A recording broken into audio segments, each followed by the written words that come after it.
And the Bible says there is time for everything. Bible ko ne chawa tie piginor dushu. Where many people make mistakes. Kana pola jo wigi wilu ko te mobali ye. They think today is the only time.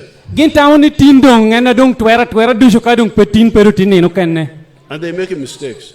Manu po beru gina ber. So I want to congratulate my daughters. Dong pi mana tia me to po yo nyira na ni babu chingwa po unugi. Lalam and the other girls. Lalam kera nyira no po yun matek. For remembering that teaching of the Bible. Po yun ba punyo me ti jirino. There is time for everything. Chawa tie pigami dushu. I am here as proof of that. Anatikan achal bala por kera teni me kop me Bible lo eno. I told you that I started doing political work in the 1960. This is 64 years ago. Ana ko be oni acha ko pe bieni mo hapira bichel mandung mo hapira bichel we ngwena ndo beriye. And I've told you how we had to leave, I mean the government, to go and fight.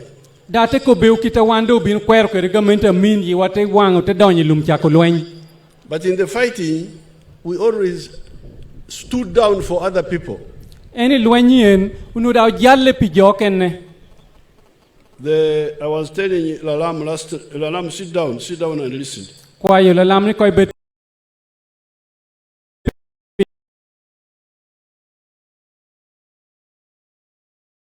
win. I was telling Lalam,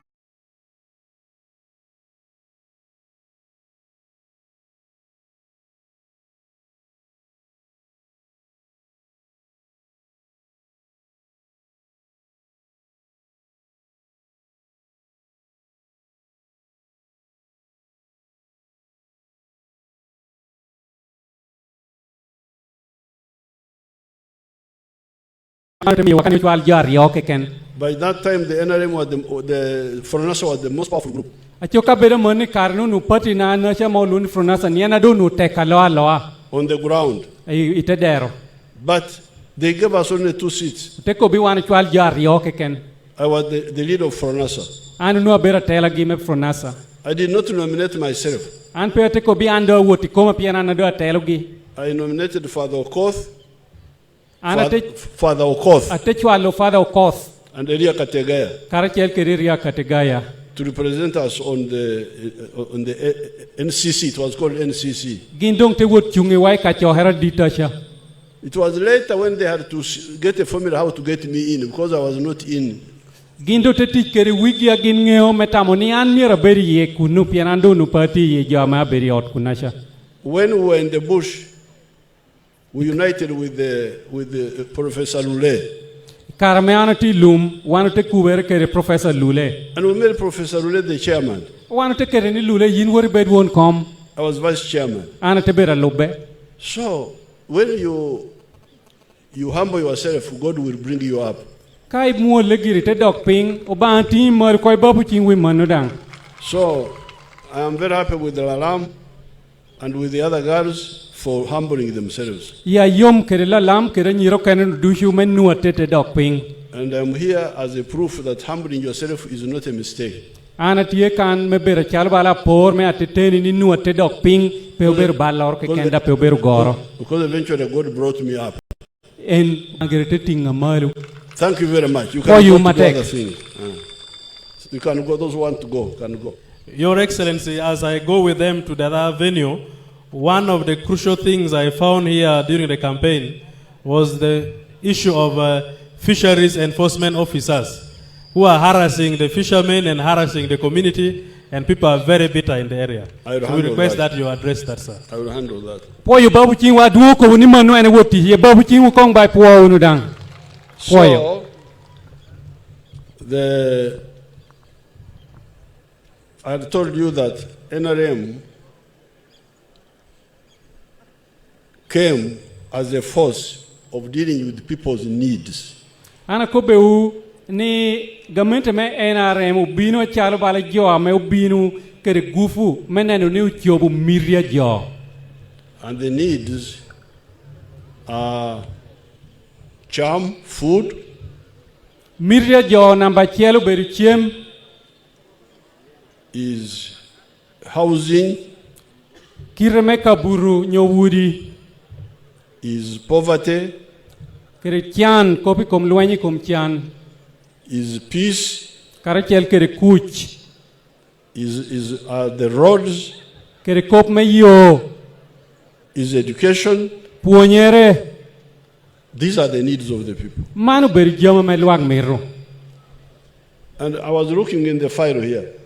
unuatia neno o ibuhe na kan In Dokolo, yidoholo kan Dokolo Keken, doholo keken kong only dokolo alone there are now 10 government secondary schools. chukula gamente tido apar yidoholo keken Apar secondary schools. 10 secondary schools babu chingwa puo ba joma doholo. You have heard, I have been here for a long time.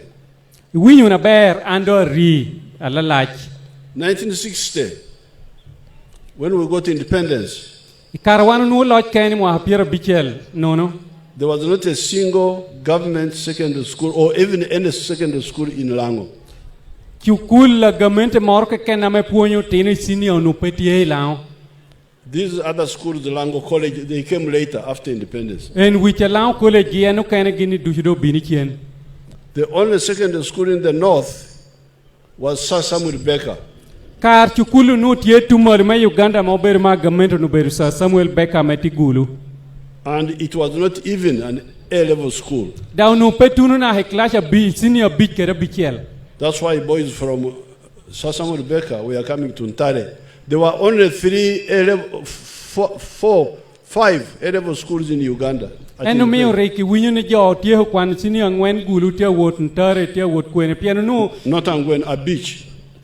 piano nu chukula me senior bi kere bichel ti ye tigina beach kekeni Uganda. This was Budo, Unuti budo Chisubi, nuti kisubi Ntare, ntare Gayaza, kerega yaza Namagunga. namagunga Somebody said Nabingo, although me I was not very sure, I never heard about it. ngator ko temo kubuni na bingo dan utie to an pe apoyo to twali karina ka nu na bingo dan tiye These were the only A-level schools. manu nu ka beru kar chukula me opunyo jo senior bi kere bichel ye But Lango did not have even an O-level school at independence. ento lao kar no karina ha man jo gi ye senior ngweni da nu pe lao Lango College came after independence, lao college te bini yonge gamo loj ken and all the other few schools. kere dong en no ken te bibina chien. But now you hear that now, in Dokolo alone, there are 10 government secondary schools. Amande winni doholo kom doholo ke kenti ye chukula gamente gina par me punyo joy I senior was looking at the primary schools. There are 60 government primary schools in Dokolo. a chorong me punyo tin primary class chel na ya beru tidong gin piera bichel we doholo kan The roads, kop me yo the road from Soroti to Lira was Maram. yo yai soroti wot kerena halera rekti gweng We have tarmacked it, et monu wanu kero lamo ko ye dushu and now we are doing it again. amanu tida hono yo keto dog lama pota ber yonge And we have got plans for the other roads, now tiu me de me ti chora pi yo kenne like Dokoro, Amoratar, Namasari. That one we are planning to tarmac it. koy babu chingu bay manu kay do pe po nu jome jome doholo man yo me doholo wot kerna namusale dushu dongu ti chora mere. Even later on, the road from going through Aleptong all the way to Kotido, through my area, through Barile, through Adwari, that road also we shall tarmac it. Lobu ke yo kana matia bay tunya me wot kerna tukire bay na tu bar legi wot kere duar gi dushu manu dushu dong tikere tia chora mere ti do wor ni ma cha ko tiye. But because when we do all this, we are not using witchcraft to do the roads. Man dushu ka wano tiu timu kori man dushu nu po tiu ti tonyo tiu ti yu ti jo jok me yo ni wor nyim We use money, tiu kere kiente and money is not found in the sand here. kiene da peo depo ka chien rien kiti It is we must struggle to earn the money. mir yele ko mi ko ka tino men mo chiente That's why we say, mot, you go far. eno me ko ni mo tu terra de hipi And that's why we are able to do this today, tomorrow something else, tomorrow something else. En no me wanu tiu jami yore tinu timo man dihi machada timo man. But the proof is there. Ento tigira nen kana ler. If NRM can build 10 secondary schools in Dokolo only, Ka NRM twergero chukul me secondary gina pari Dokolo ke ken put. without talking about Apache, without talking about the other parts of Lango. Apot peri kelo kano kene bala pachu tuhe yom gidushi ye. When at independence, there was not a single secondary school in the whole of Lango. Kunoi kararik wano gamo loj ken chao nu petikit chukulor kare chiela ken mesini ilang kan. Why do you doubt its capacity to do even the work that is not yet done? Karado itwero dong kala ningo ni NRM petwero tiyu jamu kana dong ka kundo tiyu ene initi neno niuko. If we can have done the 10, we shall do the 20, we shall do the others. Ka tinu tima pa dihu timu pirio di mo te timu eno kana do te medna jamu kana ye. You are talking of the electricity, March. Iti ko bunu kop me mach. March I can see the wires there. Atia neno waya tikan. I don't know why they have not Jolopi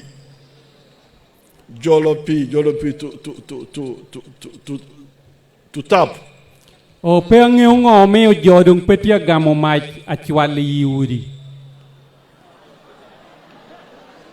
What is the problem? Your Excellency, the problem is wires have moved, the lines have gone to many places, but they have never been switched on to enable the community to tap them into their houses. And there are other places where there are no extensions. No, these big wires are going from Lira to Soroti. Your Excellency, that's a major line which brings high voltage power where they cannot tap. Yes. That's the one you are seeing.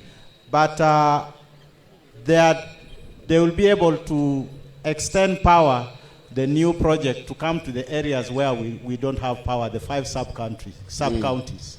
By having a smaller wire. Yes, smaller line which is used for domestic use and industrial use. But that is high voltage line which they cannot use, Your Excellency. I know, but if it is here, then you have the smaller which would then tap for the homes. Yes, Your Excellency, but there are about 5 sub-counties, even those ones under Rural Electrification Agency. There are 5 sub-counties where they have not yet extended. Much as even some other areas where they have extended, they have not yet turned the power on so that they can serve the community. What is the problem? What do they say? Your Excellency, there is no clear explanation from Rural Electrification Agency why people cannot still tap and why extension cannot reach the 5 sub-counties. Your Excellency,